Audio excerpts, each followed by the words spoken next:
Kaixo! Kaixo! Kaixo! Entzule maiteok, zer modu zaudete?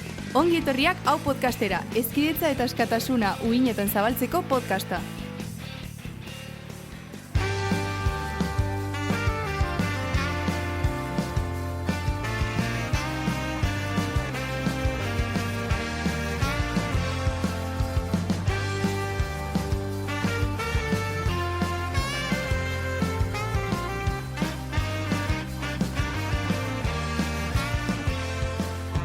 Kaixo eta ongietorriak hau podcasteko saio berri batera.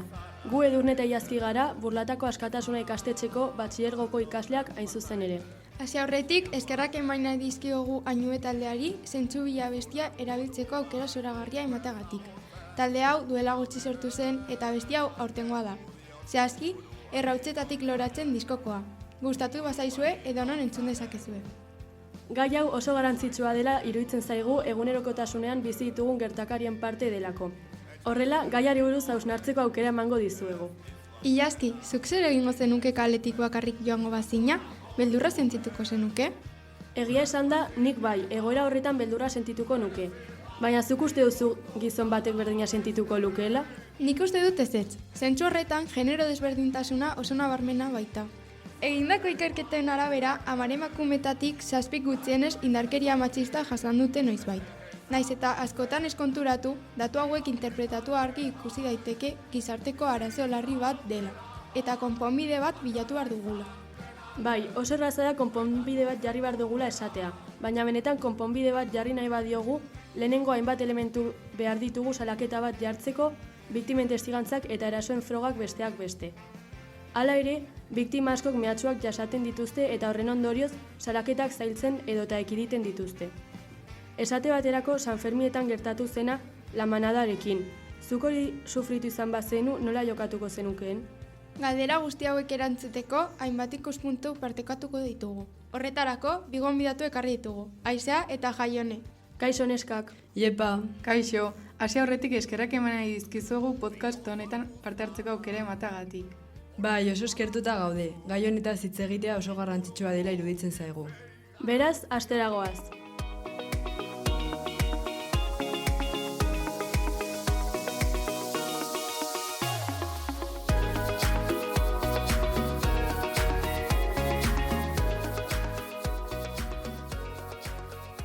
Urtea joan da, baina iazkoa da aurtengoaren parte.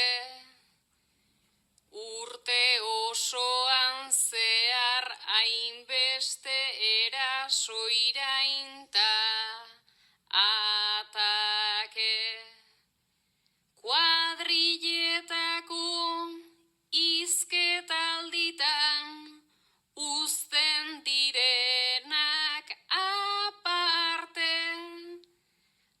Horren beste zu hainbeste itzal, ez da bihurtu beharke.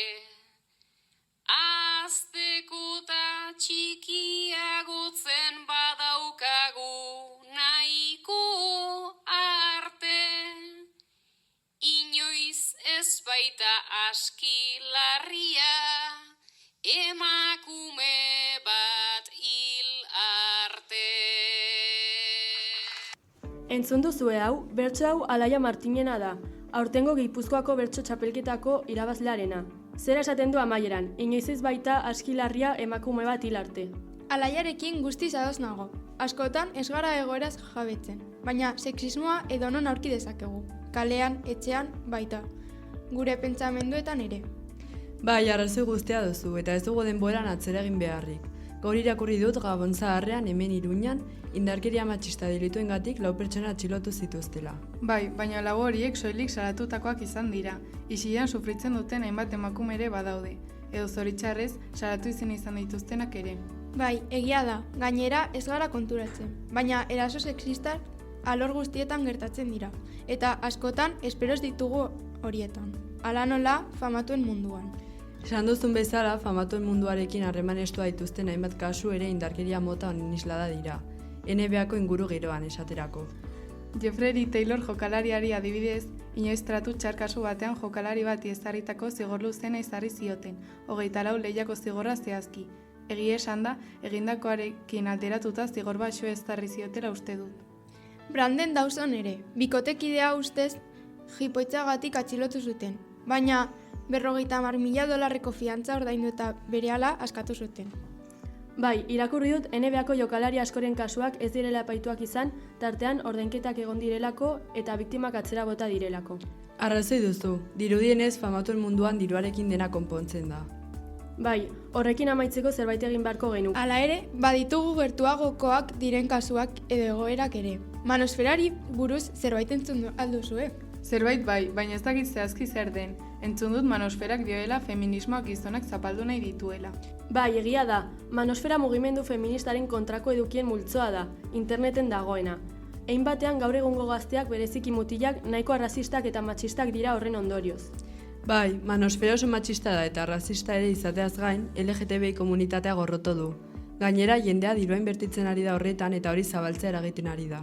Orduan, horren zabalkundearen errua nerabeena izango litzateke manosferak eskaintzen duen edukia kontsumitzagatik. Ez jendea dirua inbertitzen duelako.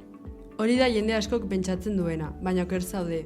Patriarkatoren ondorioz, inork ez die gizonei irakatsi haien emozioak kudeatzen. Oso modu bortitzean erreakzionatzen dute erasotuak sentitzen direnean eta manosferaren alde jartzen dira. Ez da mutilgazteen errua, laguntza emozionala behar dute. Eta horra gertzen den guztia sinesten dute? Zoritxarrez, bai, ez dira hartzen benetan zer den manosfera eta kontatzen dizkieten gezurrak sinesten dituzte. Eta horrek eragin zuzena du emakumekin dituzten harremanetan. Beraz, irtenbide bat bilatu beharko genuke. Adibidez, neskentzat espazio segurak egin beharko genituzke jasan dituzten gauzak errepika ez daitezen. Zerbait gehiago bururatzen azaizue? Mutilei emozioak lantzeko aukera eman beharko genieke ere, oso garrantzitsua dela uste dut. Bai, eta horretaz gain, funtsezkoa da emakumeek sare sozialetan testigantzak kontatzea, bereziki TikToken, gazteei testigantzak helaratzeko. Gaur egungo teknologia berriek abantaila asko dituzte, baina modu egokian erabiltzen ez badira, arazo larriak sor ditzakete. Aipatu bezala, manosferak emakumearekiko bazterketa gutxiespena eragin dezake, baina honako hau ez da interneta eraso arma bezala erabiltzeko modu bakarra. Hori da, egun hauetan bolo-bolo dagoen berri batean emakumea jostailu bat balitz bezala erabiltzen dela argi ikusi da. La Vanguardian argitaratuko albistean azaltzen da Telegram sare sozialean gizonezko hainbat talde daudela non emakumeak bortzatzeko hainbat modu azaltzen dituzten. Bai, nik ere albistearen berri izan dut eta ho bete hortz geratu naiz talde horietako partaideen kopurua ez baitzen oso basua. Osotara 70.000 gizon baino gehiagok parte hartzen zuten. Gainera ez zituzten soilik bortxaketa aurrera eramateko aholkuak ematen. Horrez gain, bortxaketen irudi eta bideoak Telegrameko txatera bidaltzen zituzten. Sandutenez, bortxatutako emakumeak ez ziren soilik ez ezagunak. Haien familiako emakumeak ere izan zitezkeen. Bai, eta kaso askotan haien familiako aideak panpin bat izango balira bezala eskaintzen zituzten besten bortxaketak aurrera eramateko. Horren harira, duela gutxi jakitera eman den gertakaria daukagu ere, Giselle Pelikotena, hain zuzen ere. Nire ustez gaur egun entzun dudan berririk gogorrenetariko bat izan da. Guztiz ados, Dominik Pelikotek Giselle drogatu egiten zuen eta aura bortxatzeko gizon taldeak gonbidatzen zituen. Hori da, Giselek deklaratu zuen osotara 50 gizon inguruk bortxatu zutela. Oroar 27tik 74 urte bitartekoak.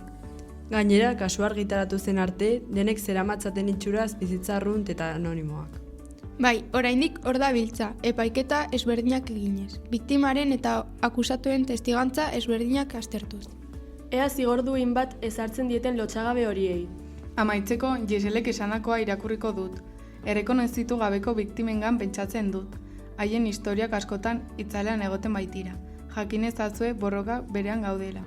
Mezunen bidez, isilan sufritzen duten emakume guzti horiek salatzera bultzatzen ditu Gisele, antzeko egoerak errepikatu ez daitezen.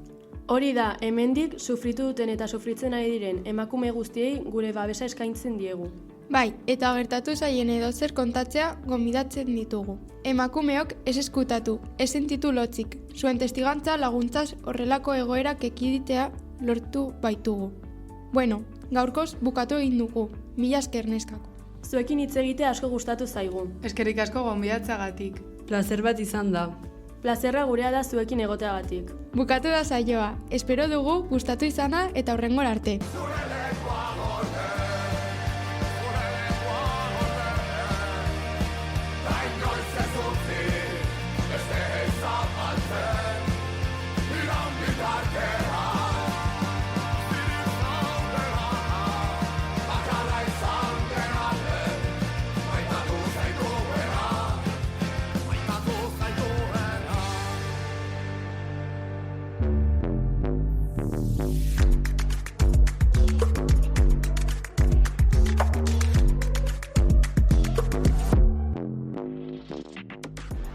Hau izan da guztia eta hurrengora arte. Agur!